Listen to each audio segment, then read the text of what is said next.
எது நடக்குதோ இல்லையோ ஒரு 6 மாதத்துக்கு ஒருக்கா பார்த்தீங்கன்னா பூனைக்கிட்ட கடி வாங்கிட்டு நாங்கள் இந்த கவர்மெண்ட் ஹாஸ்பிட்டலுக்கு வராமல் இருக்கிறது இல்லைங்க. ஒரு 6 மந்த்ஸ் முன்னாடி அப்படி தான் பக்கத்து வீட்டு பூனை மோகனை கடிச்சிருச்சுன்னு சொல்லிட்டு ஒரு ஒரு 4, 5 ஊசி வந்து தொடர்ந்து போட்டுட்டு இருந்தோம். மறுபடியும் பார்த்தீங்கன்னா நாங்கள் வளர்க்குற பூனையை தான் அவள் அப்பப்போ சும்மா கடிப்பா. இந்த தடவை கடிச்சு பார்த்தீங்கன்னா மோகனுக்கு பிளட் வந்துருச்சு கொஞ்சமாக. சரி ஓகே, இப்போ வேறு நம்ம நியூஸ்லாம் பார்க்குறோம் இல்லையா, அதுக்கு பயந்துட்டு சின்ன கடியோ பெரிய கடியோ வந்து கடிச்சா போதும் ஊசி போட்டுறணும் அப்படின்னு சொல்லிட்டு பயத்துலேயே வந்து போட்டுறது. ஒரு 4, 5 நாளாக பார்த்தீங்கன்னா இப்போ 1 வீக்காகவே மழை புயல் வேறு இருக்குது அப்படின்னு சொல்லிட்டு இருந்தாங்க. அந்த டைமில் தான் இந்த இது நடந்தது. ஆனால் நான் இதை ஒரு ட்ரிப்பு மாதிரி எடுத்துக்கிறது போல். ஏன்னா நான் போகிற வழியெலாம் பார்த்திங்கன்னா ரொம்ப அழகாக இருக்கும். அது மழை பெஞ்ச டைம் வேறு இல்லையா, அதனால் நல்லாயிருக்கும். அதுக்காக அவங்க தான் ஊசி போடணும், நானும் கூட ஏறிட்டு வந்துடுறது, நானும் வரேன் அப்படின்னு சொல்லிட்டு.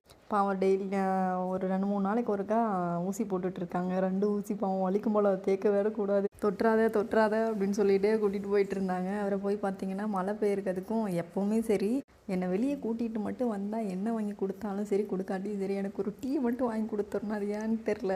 எனக்கு நான் அந்த டீக்கு ரொம்ப அடிக்ட்லாம் கிடையாது. ஒரு நமக்கான டைம் அது அப்படின்ற மாதிரி நான் நினச்சி வச்சுருக்கேன் போல் எனக்குள்ளேயே. அதனால் டீ அடிக்ட்டு நான் அப்படின்னு நானே நினச்சிக்கிட்டேன் என்னைய. ஸோ டீயை குடிச்சிட்டு வீட்டுக்கு போயாச்சு.